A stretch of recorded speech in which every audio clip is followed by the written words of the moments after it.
On the day the company went public, Darnell announced his engagement to his first love. I went from being the future queen to a complete outsider. Since that was the case, I decided to let the whole company fall apart.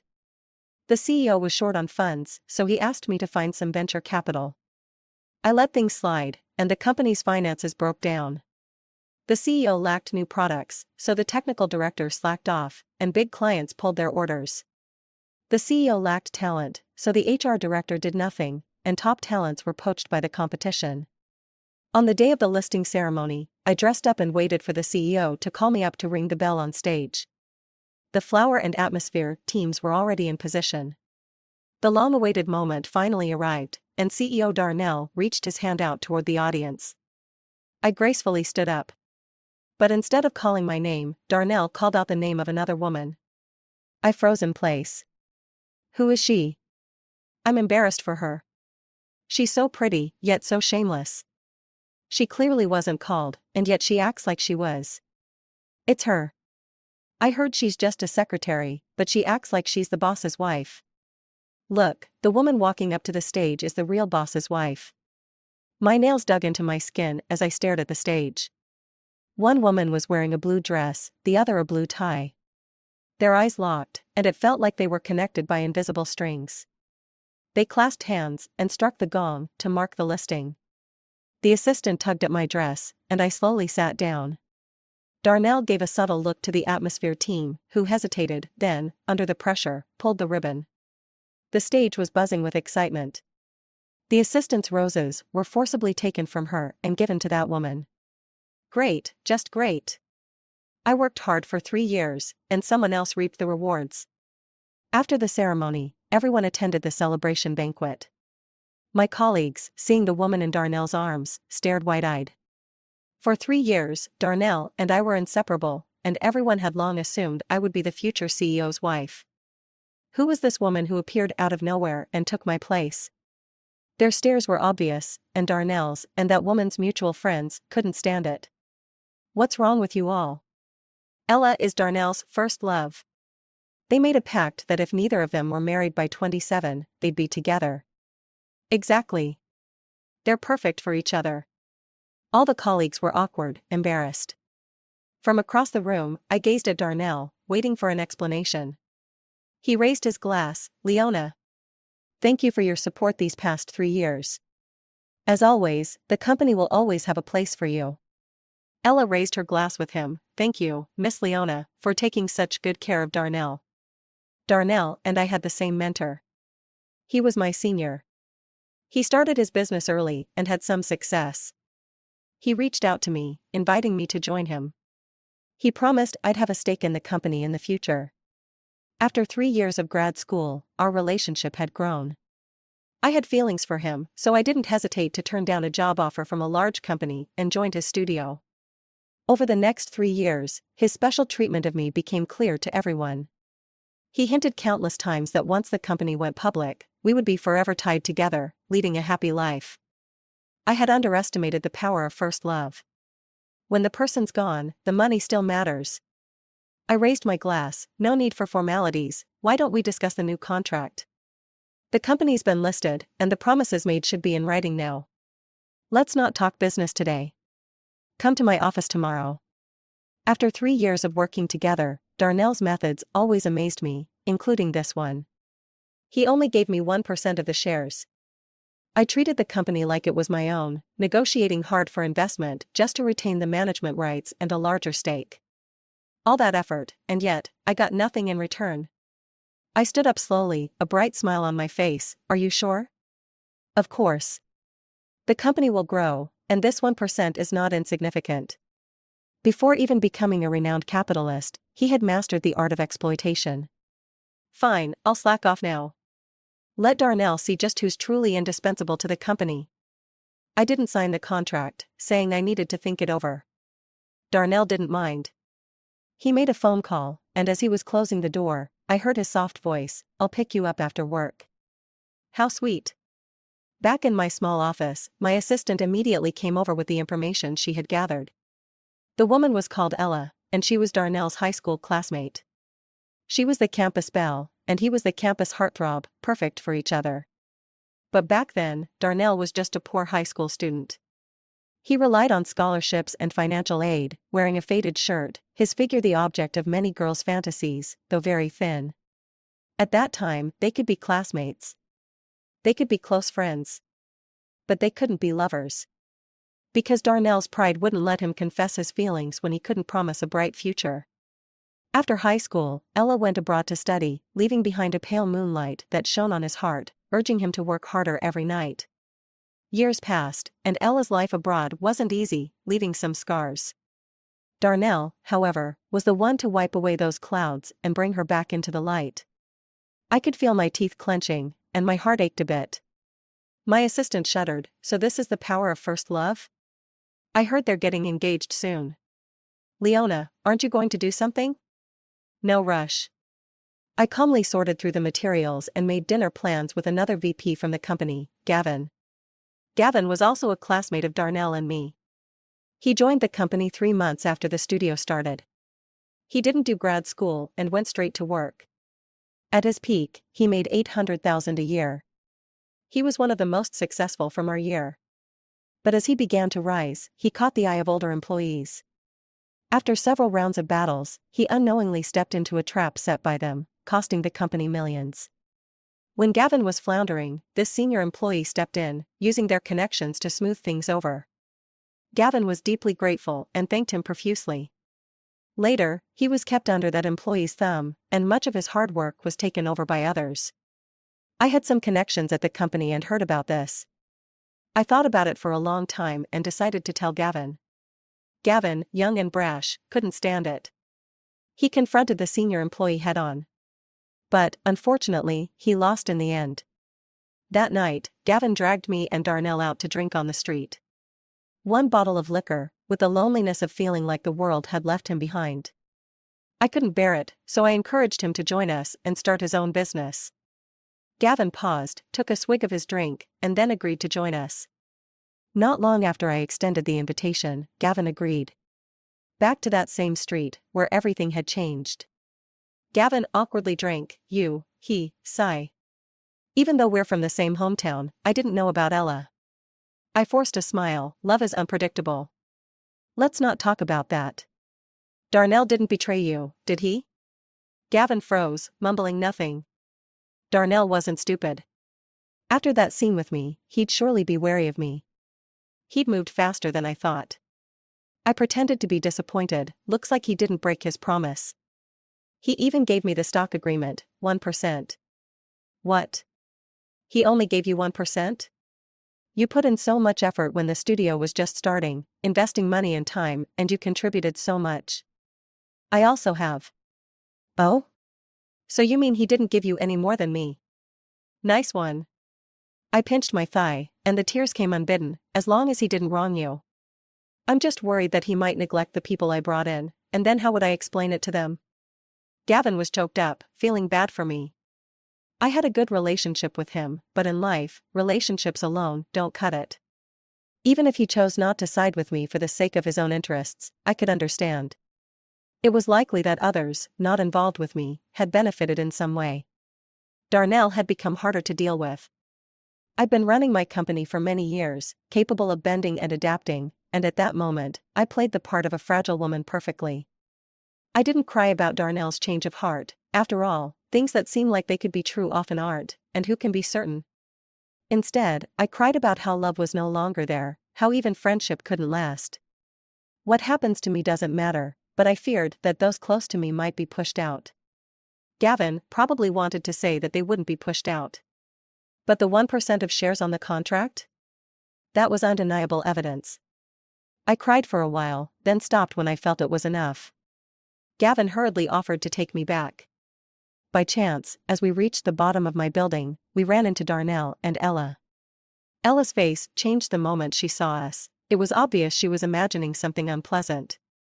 I quietly whispered to Gavin, maybe you should keep your distance from me.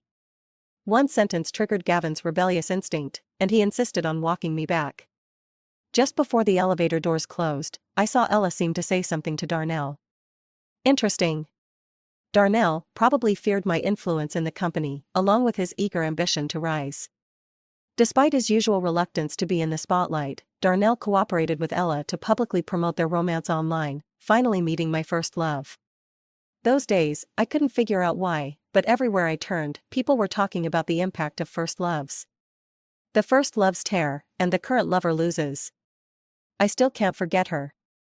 Just one smile from her, and I'd give my life. It was everywhere on short video apps. My assistant looked at me with pity. Leona, do you think TK is monitoring us? Does he know we're losing to his first love? I quietly swiped on my phone, and big data pushed this. Hashtag I finally got my first love. The photo was of Darnell and Ella. They wore oversized school uniforms, looking like a poster for an idol drama, paired with a video of them running together and a narrative. She's the moon in the sky, a light beyond reach. I chased 99 steps, but lost to time and distance. I once thought I had no hope, but in the end, we met again.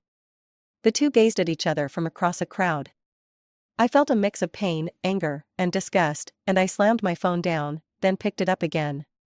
No, I had to see how far they would go with this. Next came Darnell's struggle to get closer to his first love, paired with the perfect background music, creating a tragic yet beautiful love story. Finally, they announced their engagement. They received everyone's blessings. My assistant watched me nervously, afraid I might explode. I sneered, realizing that the disgust I felt was more overwhelming than any sadness.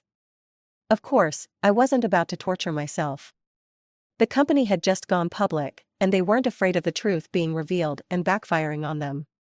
My assistant analyzed, they probably want to make the first move, binding themselves together to completely push you out. Thinking it over, it did make sense. I made a mental note to get my revenge, sooner or later. As I expected, people close to me were being ostracized in the company. The atmosphere grew more tense by the day. Those who were on my side gathered in my office and asked what we should do. Without a second thought, I called for the new game console I had just bought. Stop working, let's play a few rounds. You're not worried at all? Worried? What's the point? Right. As we started the game, we talked. From them, I learned that Darnell was ruthless. He actually had his subordinates take over their business dealings. To put it nicely, it's sharing the load, but who doesn't know what he's really up to? The person taking over was someone I personally mentored. Luckily, I kept a backup plan, or I'd be out now. I smiled gently. Exactly, we've got our own cards to play. For now, let's just enjoy the show. We exchanged glances, silently agreeing to continue.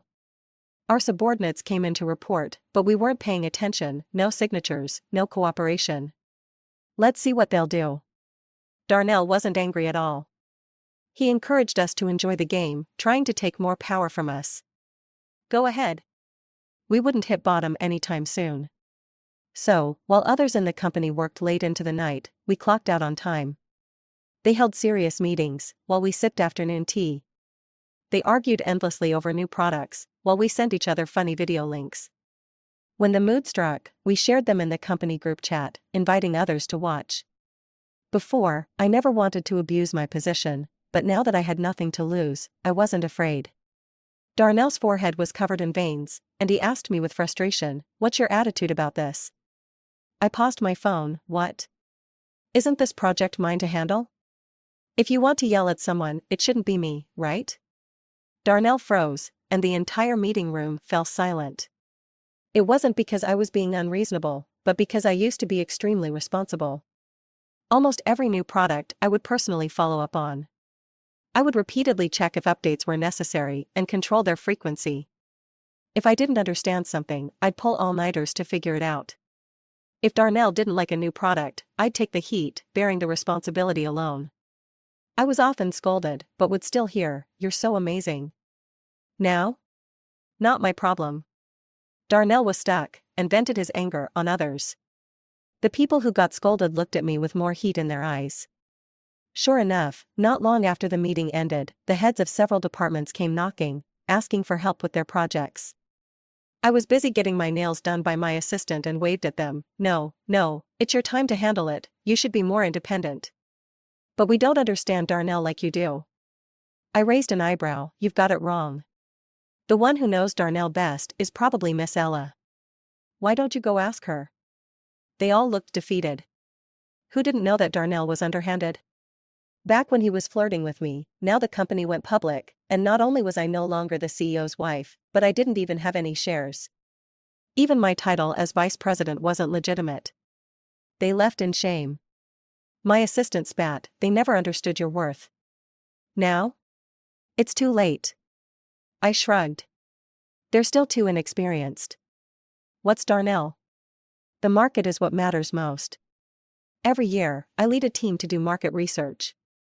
After all these years, how could they not know that the market is everything? They just didn't have the courage to confront Darnell, especially now. With my wide network, I soon heard that someone had gone to ask Ella. But she was an outsider and picked the worst proposal. The person could only swallow the bitter result in silence. The technical director and HR director quietly slipped in. The HR director worriedly asked, "Leona, when do we make our move? We have our own skills, but if this continues, resources will definitely be divided up. In the workplace, no one is irreplaceable." I held up my freshly done nails for them to admire. Pretty, right? Green? What's that supposed to mean? Wait for it. Darnell will come begging me soon enough. By the time the stock market closed that day, the company's stock was all in the red. The next morning, it was even worse, a glaring green downtrend. Darnell, busy with his engagement preparations, rushed back to the office and saw me playing games. His brows furrowed. "What are you doing? It's not the time to play." I glanced at him. The company wasn't mine, so why should I stress? What's wrong? The company's stock price is crashing. When there's a rise, there's a fall. Darnell was fuming, taking several deep breaths to calm himself. He announced they would hold a meeting to find the cause. I grabbed my laptop and headed to the meeting. As I passed the corner, the finance director gave me a thumbs up. She must have figured it out. I smirked, this was just a matter of time. The new company went public, and stocks always experience a round of price increases.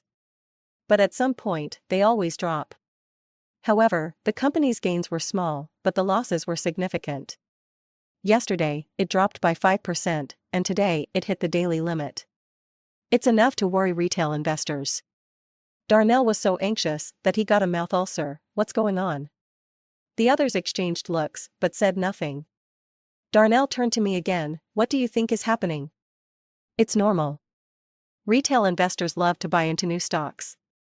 After a certain period, they'll sell off. It's just how it works.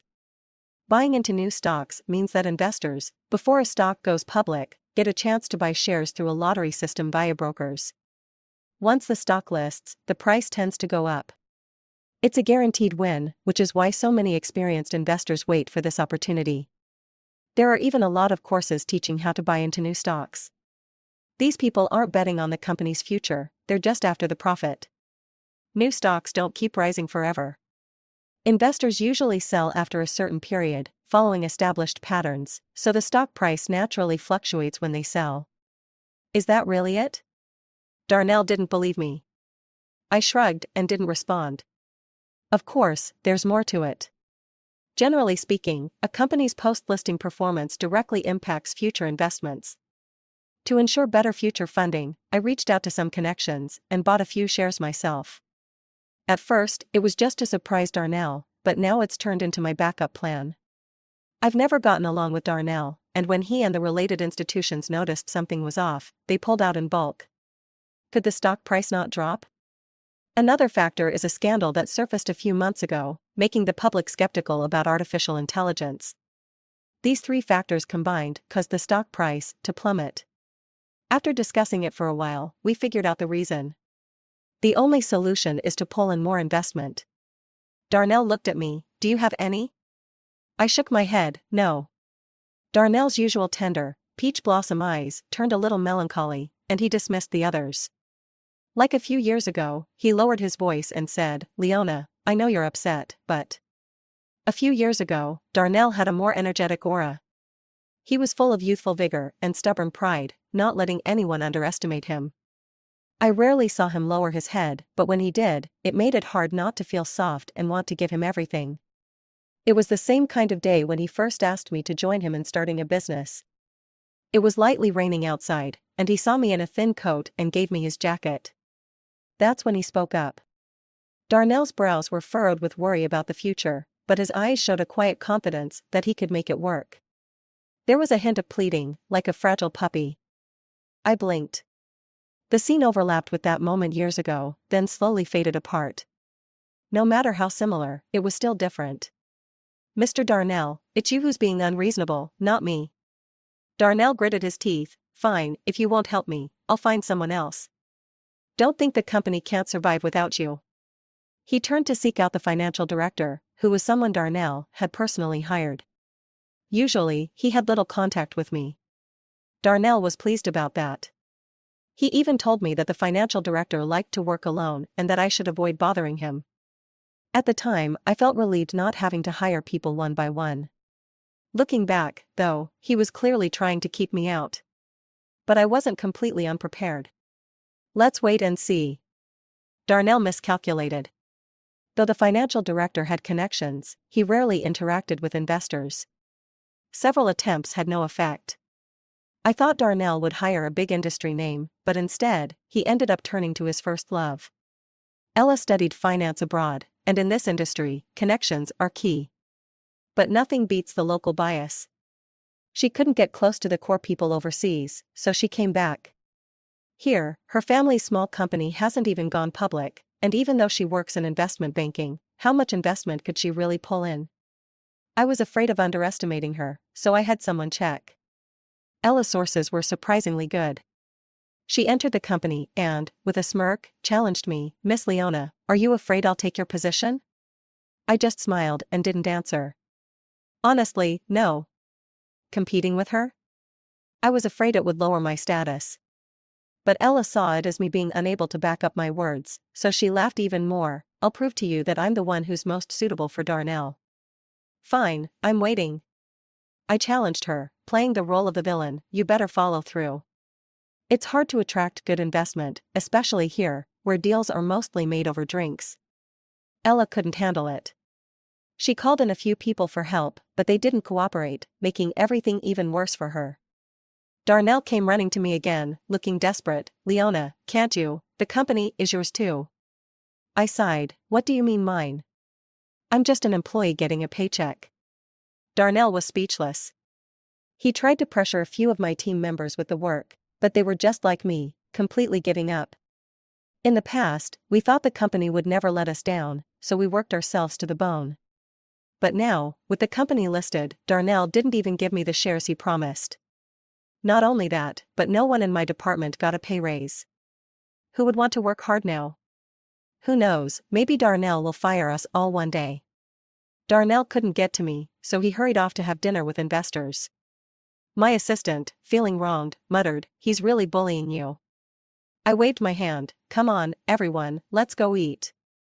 "It's on me." The restaurant? It was, of course, the same place where Darnell was negotiating with the investors. The waiter led us to a private room next door. We intentionally left the door open, glancing over every now and then.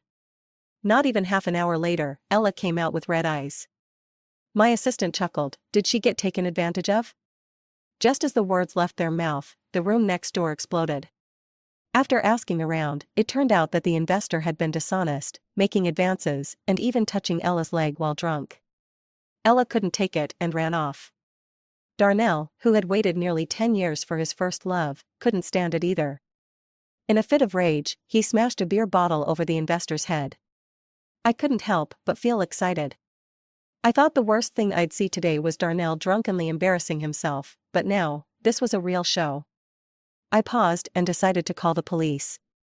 When the police arrived, the private room was completely quiet. Darnell's eyes were a little red. "Leona, did you do that on purpose?" Staring at the broken beer bottle, I almost laughed out loud. "Do that on purpose? I was trying to save you. Do you really think you can hit the investor and walk away scot-free?" I wasn't exaggerating. Things like this happen more often than you'd think. How many people stay rational after drinking? The investor's people were already trying to hold him down and force him to apologize. Darnell's first love was just crying. What else could she do? Darnell, with his bruised face, mumbled, "Sorry, I misunderstood you." Ella stood beside him, performing the "I feel sorry for you" routine. The police couldn't hold back their laughter. "Hurry up and take him to the doctor. We still need to take statements." "Ah? But they said it was you who started it." I couldn't be bothered with them, leading my team out with a flourish. That night's events shattered the calm that had been in place. Darnell's not stupid. He quickly hired a team to focus on attracting investments. Ella became the leader of the team and, in a twist, was promoted to vice president. I was so angry I almost laughed. I called my dad and played the spoiled daughter card, and he and his students helped spread the word about Darnell's ingratitude. When the news broke that he had been taken away by the police for hitting someone, the stock price took another plunge. It was another meeting. Ella's eyes were filled with resentment. "Did you spread that news?" Before I could say anything, my assistant sneered, "Who needs us to promote it? Who doesn't have a phone these days? They just snap a picture and upload it." Darnell looked at me, disappointment in his eyes. "Leona, how did you become like this? Can't you understand? It was a passerby who uploaded it. They didn't know you at all. If you hadn't been so eager to market The Last Love, there wouldn't be so many pictures of you two online. Who wouldn't recognize you now? The stock price was already in a volatile period. Couldn't you just hold off for a bit?" Darnell had no argument and fell silent again. Ella looked at me with even more hatred. It was her own fault. I had originally planned to suggest they hire a PR team to clear up the reason for his police station visit. But seeing them like this, I decided against it. I kept rallying people to play games, enjoying myself, and basking in the bliss of doing nothing. Ella wasn't entirely useless. She found an investor. But the investor wanted a 30% stake without participating in management. The shares that had been distributed earlier already accounted for 20%, the publicly listed shares another 20%, and now another 30%. Darnell was nearly being pushed out. Darnell was reluctant and asked if I had any solutions. "No," I glanced at Gavin, "if the shares keep getting diluted, you might as well just sell." Gavin's eyes flickered, and he cast a dissenting vote. Darnell didn't give him many shares to begin with, and if more went to the investor, Gavin's shares could be bought back. He wasn't willing to let that happen. With me as the unlucky first target, Gavin wasn't about to trust Darnell. Ella didn't believe me. "You must have a solution. Your parents have such a wide network." "Leona, I know I've been wrong, but feelings are hard to control. Before Darnell met me, he must have thought about being with you for the rest of his life." She was implying that I was Darnell's second choice. "Darnell?" I leaned back. "You're right, I do have a solution."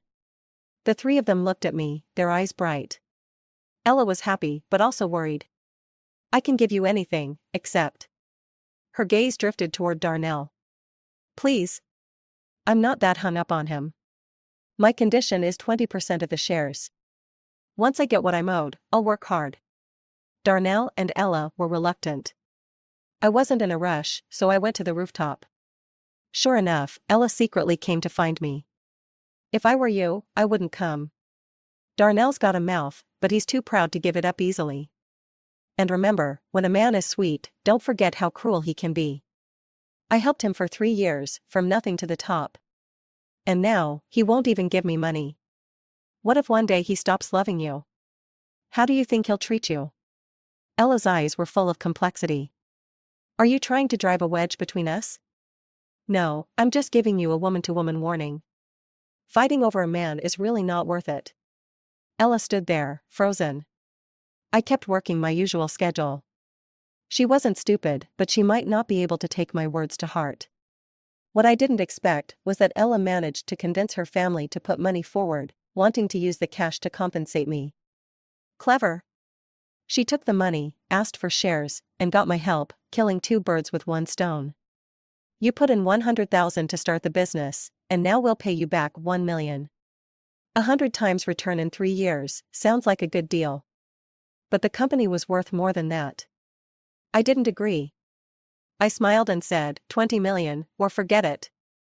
20 million. You're robbing us. Or give me 20% of the shares. They were so mad they were about to explode but couldn't do anything to stop me.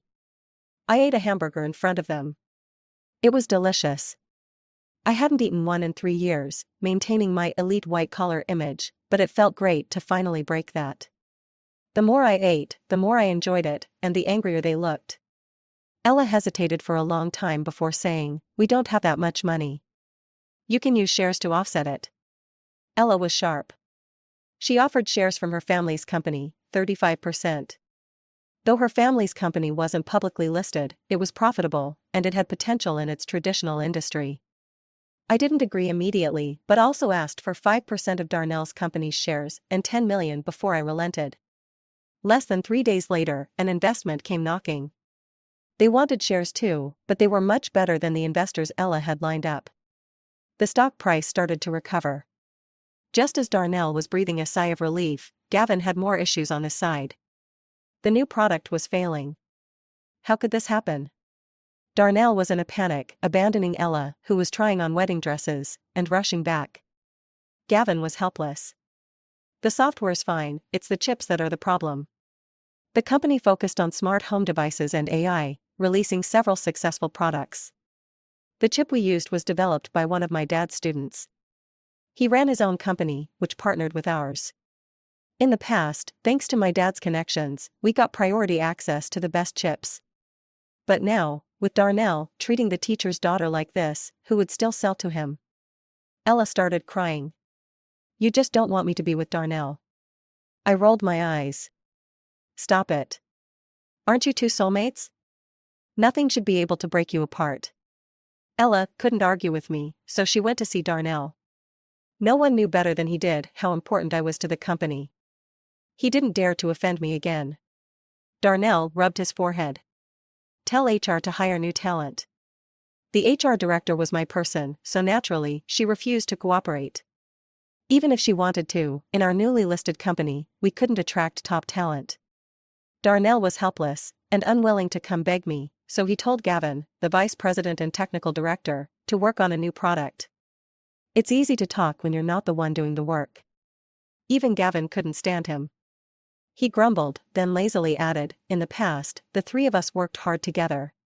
Now, it's all for one woman." I remained indifferent. Gavin awkwardly said, "Leona, I know you've been wronged, but the company is also yours now." I paused my online shopping and laughed. "I have my dignity too." Gavin immediately looked embarrassed and smiled. "Guess I deserve that." "You still remember what I said back then?" "Of course I remember. Gavin, we're alumni, and look at where we are now. Even if I help out with this, Darnell might not even appreciate me." Gavin's face filled with guilt. "I really didn't think. Staying in my office for too long, you'll probably be in danger too." Gavin turned pale, stood up to leave, then came back and sat down again. He didn't hide anything from me anymore and told me that after Ella caught him that night, Darnell had tested him a few times. I just don't get it. After all these years of friendship, it can't compare to his first love? Is friendship really less than love? I objectively assessed, he's afraid you'll side with me. Gavin's emotions surged in his eyes before he finally laughed. "At least you're straightforward. I'm done struggling, let's just mess things up together." I laughed. "Sure, we'll eat meat and drink together from now on." Gavin was completely on my side now, and even the people who had been making a fuss earlier had lost their energy. When the leader gave up, everyone followed suit. That's right. Darnell, thinking he could attract talented people, didn't cancel his engagement party and went ahead with it. Ella's smugness was almost overflowing from her eyes. She even personally handed me an invitation and insisted that I must come. "By the way, thanks for the reminder. He invested in my company, and my company invested in his. We're completely tied together now. Congratulations." Ella punched the air in frustration and left. I took the CFO, Megan, with me to meet my brother. We had different surnames, one took Dad's, the other took Mom's, and we didn't even go to the same elementary school. Most people wouldn't even know we were related. My brother works in finance, leveraging Mom's connections and doing really well. As soon as we walked in, Megan went up and kissed my brother. It's no wonder Darnell has a sharp eye for talent. He's built his business at the right time and hired great people. Megan, his CFO, not only went to a prestigious school, but also has a boyfriend in finance. Darnell must have been attracted to Megan's background when he hired her. The thing is, he didn't know Megan's boyfriend was my brother. My brother, wanting to test him, had Megan hide her connection to me. But it turns out, Darnell didn't live up to expectations. My brother wrapped his arm around his girlfriend's waist and said, "Your taste is terrible." Yeah, he's using your sister as a stepping stone. You should teach him a lesson. Fine. I'll give you money. You take him down yourself. I happily agreed. The launch of the new product hit a snag, and Darnell was getting more and more anxious. A few days later, rumors spread that Darnell wasn't really focused on running the business. When the walls fall, everyone pushes. We had made a lot of enemies in the business world. Someone, no one knew who, leaked photos of me and Darnell looking very close. People, always eager for gossip, dug up our relationship and it exploded online. She gave him the wrong signals, got him to give her connections, and then kicked him to the curb when the company went public. First loves are ruthless, they know how to take all the credit. Things escalated. Someone dug up the fact that the promised new products hadn't been released before the company went public, which led people to suspect something was wrong. Then there were anonymous leaks claiming Darnell and Ella couldn't stand me. But the company's success was largely thanks to me. The company started to look shaky, like it could fall apart any minute. The stock price plummeted again, and the engagement party had to be cancelled. Darnell's company, deeply tied to Chen's, was dragged down with him. Ella blamed Darnell for holding him back, and he wasn't having it. They argued fiercely. What was once love now turned into knives thrown at each other, with every hurtful word stabbing deep. I couldn't help but laugh. This was so satisfying. While the internet was ablaze, I was enjoying a peaceful life at home. Maybe the heavens thought I wasn't happy enough, so they sent someone to entertain me. Just as I was making tea, Darnell showed up, holding roses, standing in the blazing sun, begging me for mercy. "Leona, I was wrong, I was blind." I cut him off. "And then what? What are you going to do to make up for it?" Darnell was in disbelief. You too?" I found it amusing and clapped my hands. Several handsome men stepped out. "See, these are the kind of things you can only get with money. You said I'm all about money, but if you didn't have it, you wouldn't have dared approach your first love, right? Also, for these 3 years, let's say I've been humoring you. But now? You're tainted, and I'm done." Darnell's eyes turned red. "How can you insult me like this? It's your own doing." Darnell had no choice but to accept my conditions for buying the company. "Can't the price go up a little?" "No," I shrugged. "Didn't you say you don't care about money?" In the end, I bought the company at a ridiculously low price and turned the tables. Everyone congratulated me, but I felt a bit embarrassed since I had just used them for my own advantage. Thankfully, they didn't mind. Just after Darnell left, Ella came back. Her eyes were also red, and she accused me of tricking her. "You never wanted to let me off, did you? This was all your setup, wasn't it? My company is going bankrupt." She wasn't wrong. I had been planning this from the start. I knew the stock price would drop, so I had someone give Ella the idea to tie her company's shares to Darnell's. Then, I convinced my dad's student not to supply the chips. The new product was delayed, Gavin faced obstacles, and there was all that mistrust between them. In the end, everyone stopped working. I admitted it openly. Ella cried in anger. "Didn't you say, the new age woman? Stop. When you stole my man, I didn't do anything to you, did I? Men can be given to you, but not money." Ella, helpless, tried to sell her company to me. But I wasn't interested. 30% of the shares were enough. I'm not someone who takes just anything. Later on, the new product was re-released, and both companies went through a joint restructuring, bringing in new investments, and everything was revitalized. I gave bonuses to the key personnel in the company. The company made a profit, and everyone who qualified went on a company-paid trip. My partners talked about Darnell and Ella, how their reputations were ruined, and how nothing seemed to work for them. Once you go from humble beginnings to wealth, it's easy, but going back to poverty is hard. The money from selling their company wouldn't even last them a year.